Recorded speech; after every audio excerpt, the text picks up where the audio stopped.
구약성경 말라기 3장 7절로 10절 말씀 제가 읽겠습니다.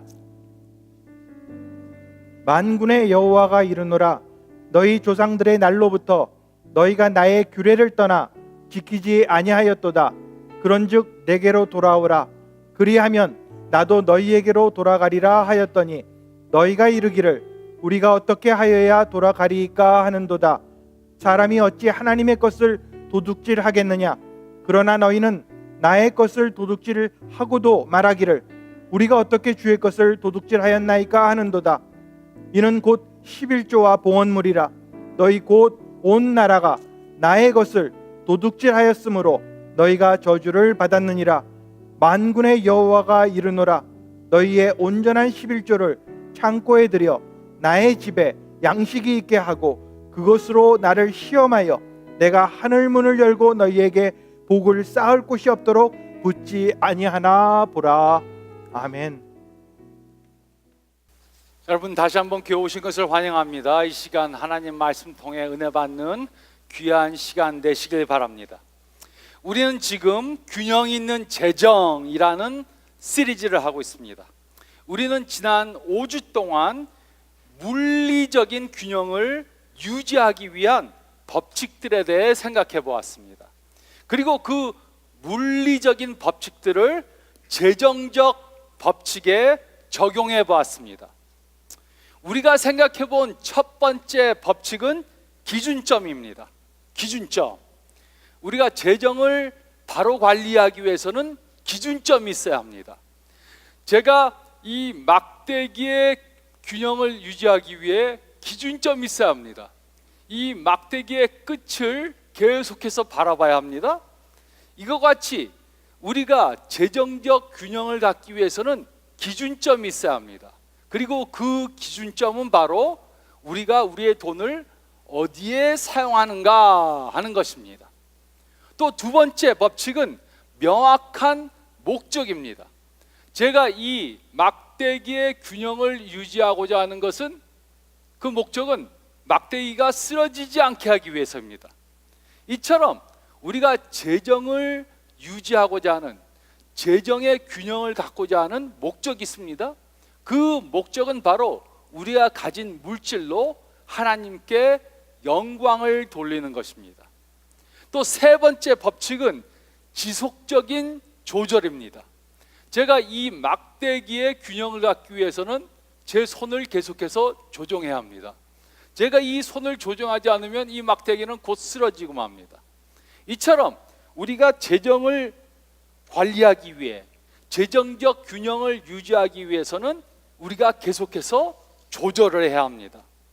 우리의 빚을 조절하고 우리가 쓰고 남은 것을 조절하고 또 우리의 소비하는 것을 조절해야 합니다. 그리고 오늘은 이번 시리즈를 마지막으로 끝내면서 재정적 계획을 세우는 것에 대해 생각해 보겠습니다. 우리가 어떻게 재정적 계획을 세워야 하는가? 우리는 돈으로 다음에 5가지 것들을 합니다. 우리에게 돈이 있으면은 우리는 다음에 5가지를 합니다. 첫 번째는 가진 돈을 씁니다. 그리고 가진 돈으로 빚을 갚습니다. 또 우리가 가진 돈을 세금을 냅니다. 또 우리가 가진 돈을 저축합니다. 그리고 나서 또 우리가 가진 것 중에서 얼마를 헌금을 합니다.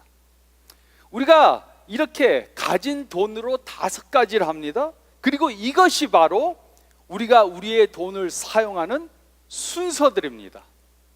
먼저 쓰고, 빚을 갚고, 세금을 내고, 저축하고, 헌금합니다. 그리고 이것이 우리가 사용하는 순서들이 됩니다. 그런데 우리가 돈을 사용하는 영역들이 무엇인가 한번 생각해 보시기 바랍니다. 쓰는 것, 돈을 쓰는 것은 나를 위한 것입니다. 빚을 갚는 것, 이것도 역시 나를 위한 것입니다. 세금을 내는 것, 이것도 역시 나를 위한 것입니다. 세금을 안 내면은 큰일 나죠. 그리고 네 번째, 저축하는 것, 이것도 역시 나를 위하신 겁니다. 그리고 마지막으로 다섯 번째, 헌금하는 것은 하나님과 다른 사람들을 위해서 하는 것입니다.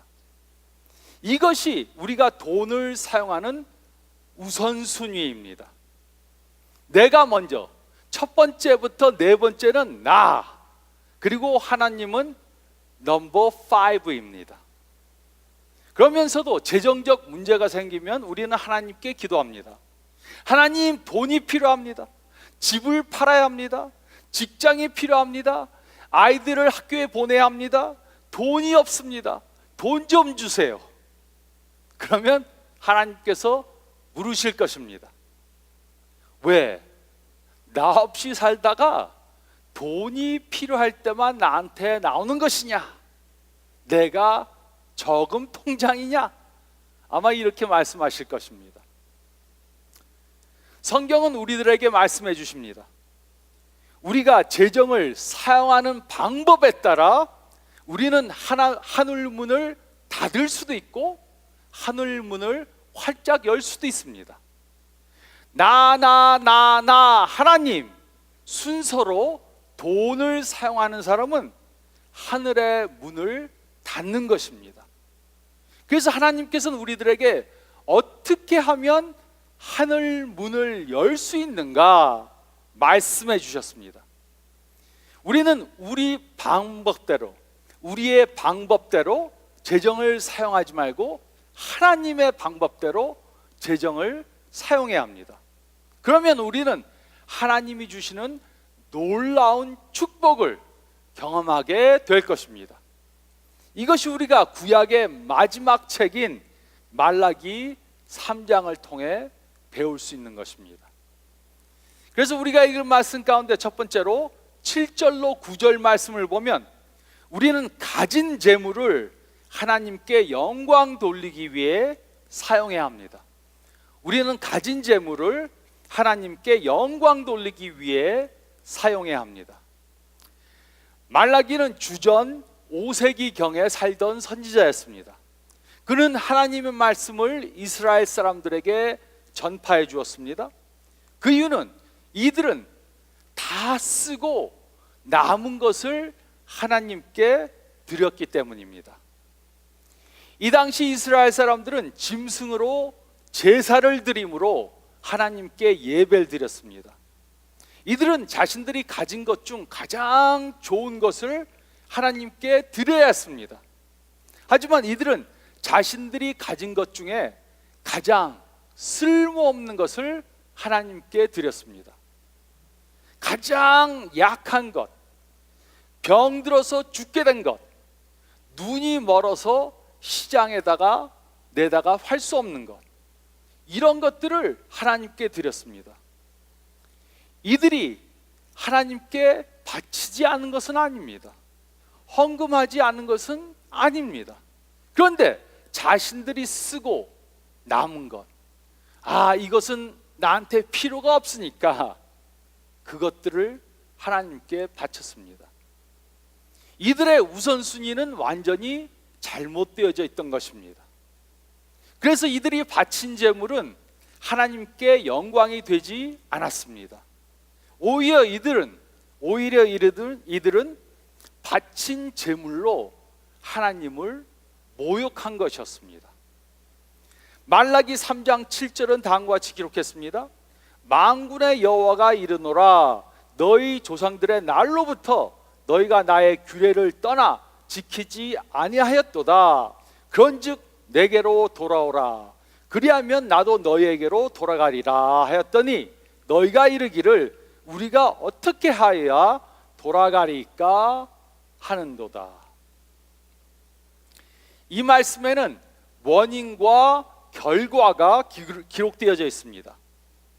이렇게 하면 이런 결과가 올 것이다 말해 주었습니다. 하나님께서는 내게로 돌아오라. 그러면 나도 너희에게로 돌아가겠다. 이렇게 말씀해 주셨습니다. 이들의 마음이 하나님으로부터 떠나 있었기 때문에 하나님께서도 이들을 축복해 주지 않았습니다. 문제는 하나님이 아니고 이들이었습니다. 그래서 이들은 하나님의 축복을 경험하기 위해 마음을 돌려 하나님께서 주신 물질을 통해 하나님께 영광 돌리는 삶을 살아야 했습니다.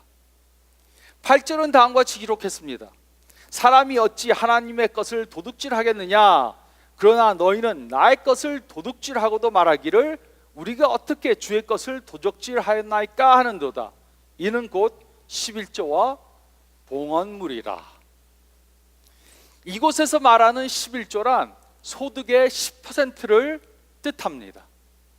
이 당시 이스라엘 사람들은 하나님의 명령에 따라 소득의 10%를 하나님께 드려야 했습니다. 그 10%로 하나님께 예배 드리는 일을 했고 또 가난한 사람들을 구제하는 그런 일을 했습니다.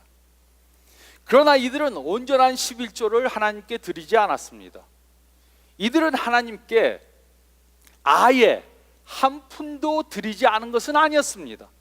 하지만 이들은 온전한 11조는 드리지 않았습니다. 그래서 하나님께서는 이들이 하나님의 것을 도적질했다, 이렇게 말씀하신 것입니다. 그러므로 그 결과가 무엇이었습니까? 9절은 다음과 같이 기록했습니다.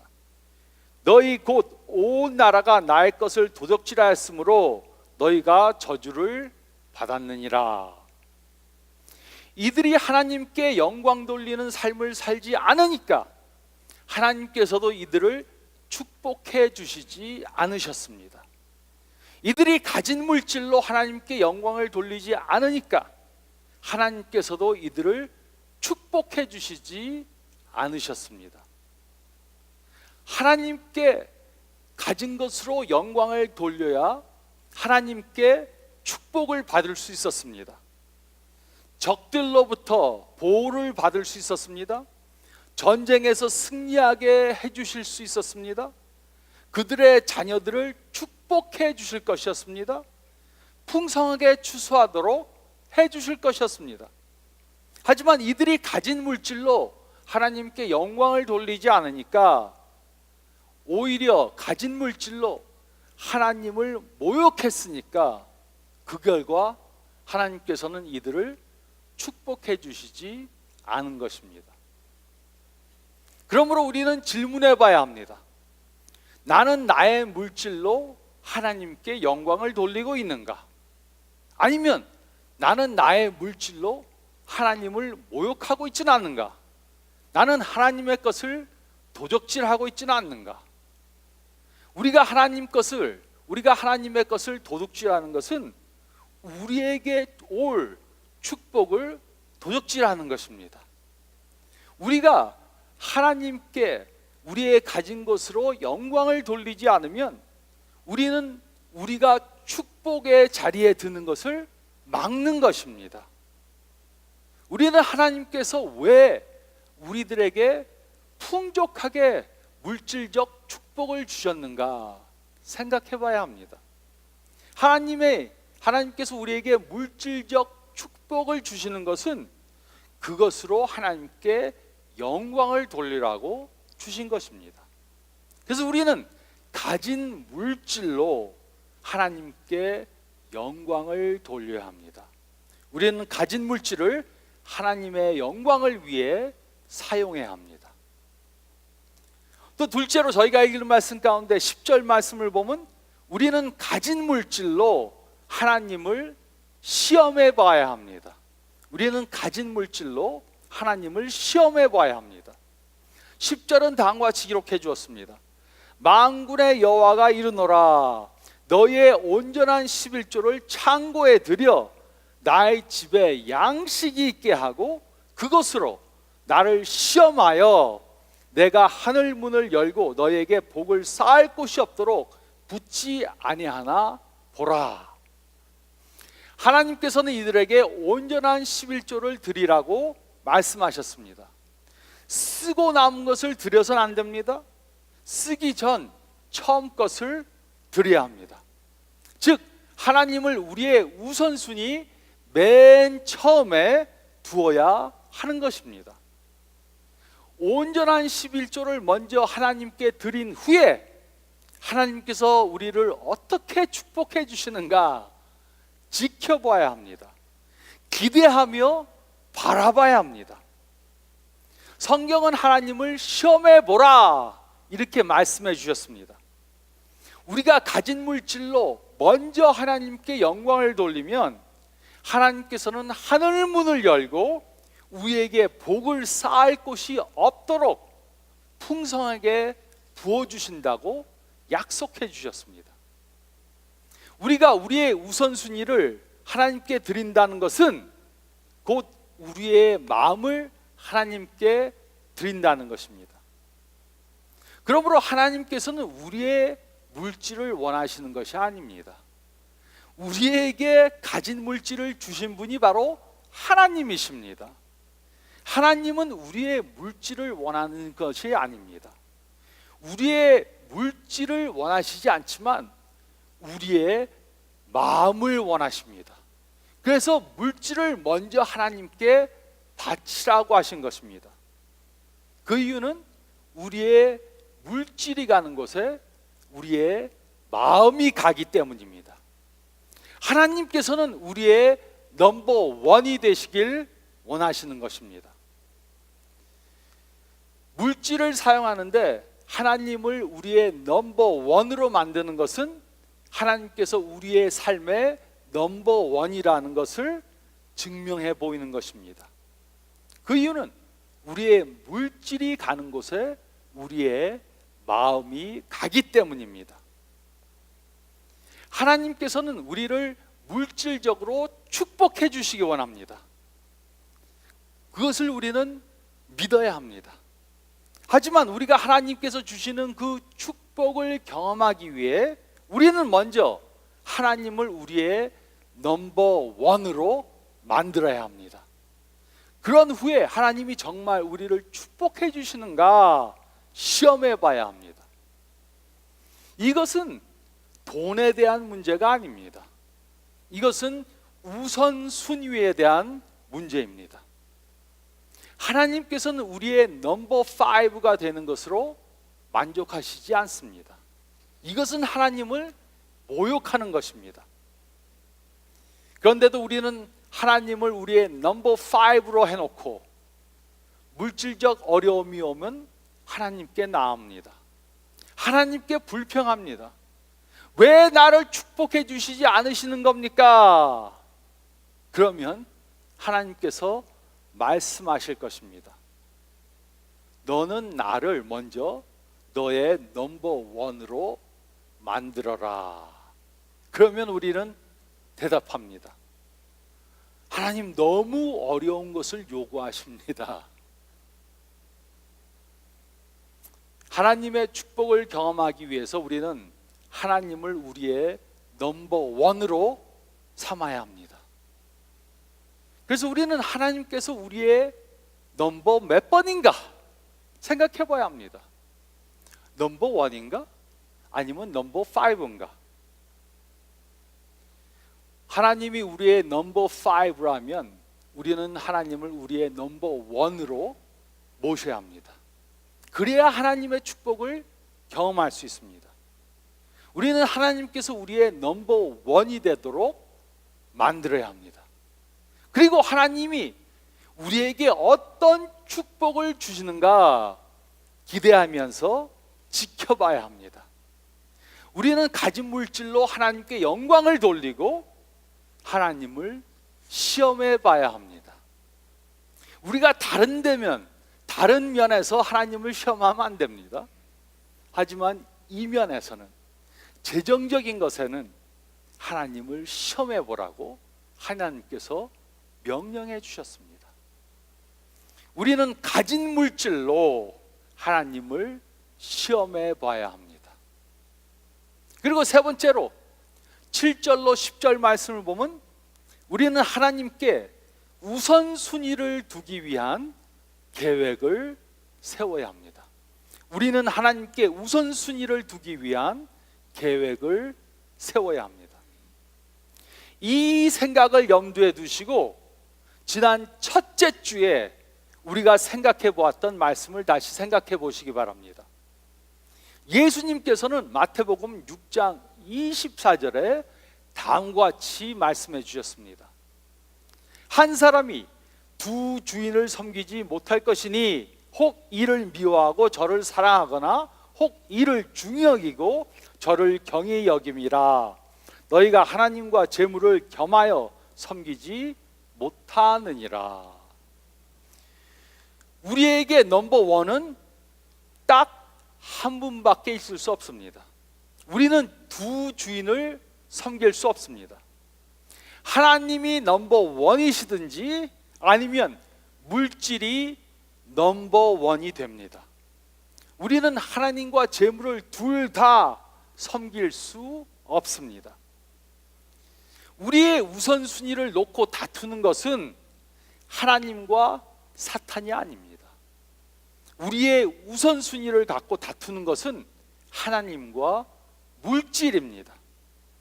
우리는 재물을 섬기든지 아니면 하나님을 섬기게 될 것입니다. 예수님께서는 마태복음 6장 31절로 32절에 다음과 같이 말씀해 주셨습니다. 그러므로 염려하여 이르기를 무엇을 먹을까, 무엇을 마실까, 무엇을 입을까 하지 말라. 이는 다 이방인들이 구하는 것이라. 너희 하늘 아버지께서 이 모든 것이 너에게 있어야 할 줄을 아시느니라. 우리는 왜 무엇을 먹고 마시고 입을까 염려합니까? 그것은 우리가 넘버 원 자리에 앉아있기 때문입니다. 예수님을 믿지 않는 사람들도 이렇게 삽니다. 하지만 하나님께서 우리의 넘버 원이 되시면 왜 염려합니까? 하나님께서는 이미 우리들에게 무엇이 필요한지 다 알고 계십니다. 그래서 예수님께서는 마태복음 6장 33절에 다음과 같이 말씀해 주셨습니다. 그런즉 너희는 먼저 그의 나라와 그의 의를 구하라. 그리하면 이 모든 것을 너희에게 더하시니라.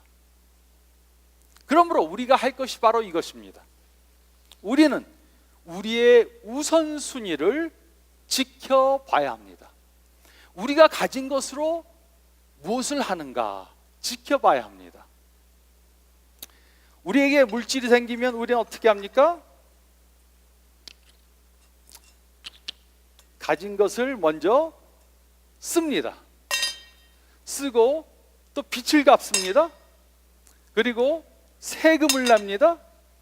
그리고 저축합니다. 그리고 나서 남은 것이 있으면 헌금을 합니다. 우리가 이렇게 우리의 재정을 관리하면 균형을 가지지 못하게 됩니다. 균형을 가질 수 없습니다. 그러므로 우리는 재정의 균형을 갖기 위해 무엇을 해야 합니까? 우리는 먼저 이 우리의 리스트를 바꿔야 합니다. 먼저 우리의 가진 것 중에서 가장 좋은 것, 첫 번째로 하나님께 헌금을 해야 합니다. 그 다음에 저축해야 합니다. 미래를 위해 저축해야 합니다. 그리고 또 세금을 내야 합니다. 그 다음에 빚이 있다면 빚을 갚아야 합니다. 그리고 남은 것으로 써야 합니다. 이렇게 하면은 우리는 항상 재정적으로 균형을 갖게 되는 것입니다. 이렇게 할 때 우리는 비로소 재정적 균형을 가질 수 있습니다. 우리는 하나님을 우리의 넘버 원으로 삼아야 합니다. 하나님의 나라와 하나님의 의를 먼저 구해야 합니다. 그럴 때 우리는 하나님께서 우리에게 필요한 모든 것을 공급해 주시는 축복을 경험하게 될 것입니다. 이것은 기복신앙이 아닙니다. 이것은 부자가 되는 비법도 아닙니다. 우리는 이미 부자들입니다. 하나님께서 너무나도 많은 축복을 주셨습니다. 우리는 하나님이 우리를 축복해 주시는, 재정적으로 축복해 주시는 그러한 삶을 살기 위해 우리는 우리의 우선순위를 바꿔야 합니다. 수입이 생기면 먼저 하나님 것을 하나님께 드려야 합니다. 그래야 우리의 마음을 하나님께 드릴 수 있습니다. 그러면 하나님께서는 천국 문을 여시고 우리에게 필요한 모든 것들을 허락해 주실 것입니다. 축복해 주시는 것입니다. 이것이 바로 우리가 재정적 축복을 받는 길입니다. 제가 이 말씀을 드리는 것은 헌금을 더 걷기 위한 것이 아닙니다. 제가 여러분들한테 말씀드립니다. 제가 말하는 것에 의심이 가시면 그럼 딴 데 헌금하세요. 제가 이 말씀을 드리는 것은 우리 모두가 하나님께 재정적 축복을 크게 받는 것을 경험하게 도와드리기 위해서입니다. 우리가 하나님께 재정적 우선순위를 드리면 축복을 경험할 수 있습니다. 이것은 제 약속이 아니고 제가 드리는 약속이 아니고 하나님이 주시는 약속입니다. 우리는 이 약속을 믿고 하나님께 우선순위 넘버원을 드리고 그것을 이루기 위한 계획을 세워야 합니다. 저도 예수님을 이제 믿고 40년을 살다 보니까 또 예수님이 주신 이 약속대로 살다 보니까 하나님께 너무나도 많은 축복을 받았습니다. 하나님이 주시는 이러한 축복을 경험하기 위해 우리는 하나님께 우선순위를 두기 위한 계획을 세워서 그것을 실천해 나가야 합니다. 우리가 이 말씀대로 산다면 우리 삶에 어떤 변화가 올 것입니까? 우리 중에 어떤 분들은 그동안의 생활 방식을 바꿔야 하는 분도 있을 수 있습니다. 더 검소하게 살아야 할 수도 있습니다. 더 많이 저축을 해야 할 수도 있습니다. 더 열심히 빚을 갚아야 할 수도 있습니다. 또 더 많이 헌금해야 할 수도 있습니다. 하지만 우리가 하나님의 말씀대로 산다면 스트레스 없는 삶을 살게 될 것입니다. 물질적 염려를 하지 않아도 됩니다. 하나님이 주시는 더 큰 축복을 경험하게 될 것입니다. 또 우리가 전부 이렇게 산다면, 저희 교인들이 전부 이렇게 산다면 어떻게 될 것입니까? 미국의 평균 가족당 매년 내는 크레딧 카드 이자가 1,500불이라 그럽니다. 1,500불. 우리 모두가 크레딧 카드의 빚을 다 갚고 그 이자 내는 것을 하나님의 나라를 위해 사용한다면 어떻게 되겠습니까? 저희가 지금 김보라 선교사님을 티와나에 파견해서 그곳에서 신학교를 운영하고 있습니다. 13명의 신학생들이 공부하고 있습니다. 그것을 한 달 운영하는데 200불이 안 듭니다. 근데 1,500불씩 1년에 크레딧 카드 이자 내는 것을 안 낸다면 우리는 그 돈으로 하나님 나라를 위해 큰 일들을 할 수 있습니다. 그러므로 이번 주 동안 생각하고 결정하시기 바랍니다. 하나님의 방식대로 재정을 사용하기 위해 내가 해야 할 것, 내가 해야 할 것이 무엇인가? 이렇게 하나님의 방법대로 산다면 우리는 하나님께서 주시는 큰 축복을 경험하게 될 것입니다.